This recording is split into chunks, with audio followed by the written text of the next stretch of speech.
Next question. So a vessel contains a certain amount of solution of acid and water. When 2 liters of water was added to it, the new solution had become 50% acid concentration. So initially we don't know the amount.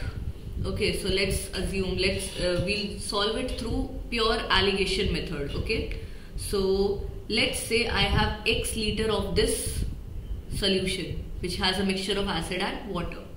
So X liter in which you are adding 2 liters of what? Water. I am solving it through the point of view of acid, perspective of acid. In X liters of the solution, I have, suppose, Y% acid, and if I am adding 2 liters water, there will be 0% acid, obviously, and when they are mixed, the acid concentration is 50.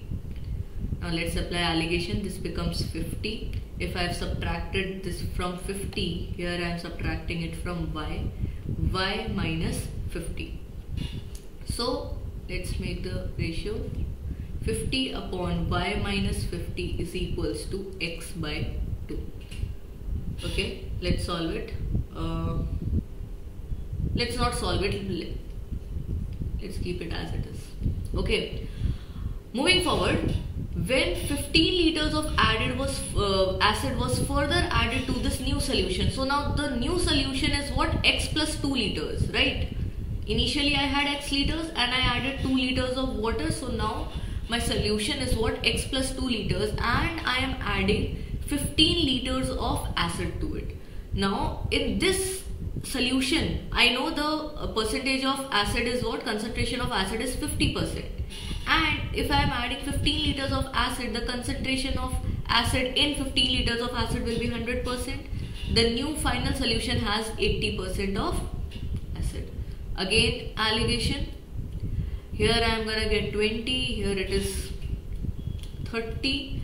So 20 by 30 is equals to x plus 2 upon 15. Okay, so this gets cancelled out. 3 5s are, so I get 10 is equals to x plus 2, x is equals to 8. Substitute the value of x here in this equation. So what I get is 50 upon y minus 50. Okay, what the question is asking, the ratio of acid and water in the original solution. So if I get the value of y, 100 minus concentration, y is what? Concentration of acid. So 100 minus y will be a concentration of water, is equal to 8 by 2. This is 4. You solve this, 50 is equals to 4y minus 200, 4y is equals to 250, it's 250, yes, y is equals to 62.5. So 62.5 is what? Acid. Okay, so this is acid. So water will be what? 37.5. 100 minus 62.5. This will be what? Water in the solution. Now all you have to do is ratio of water to acid. So water is what? 37.5 upon 62.5. So if you solve this, you get 3:5 as your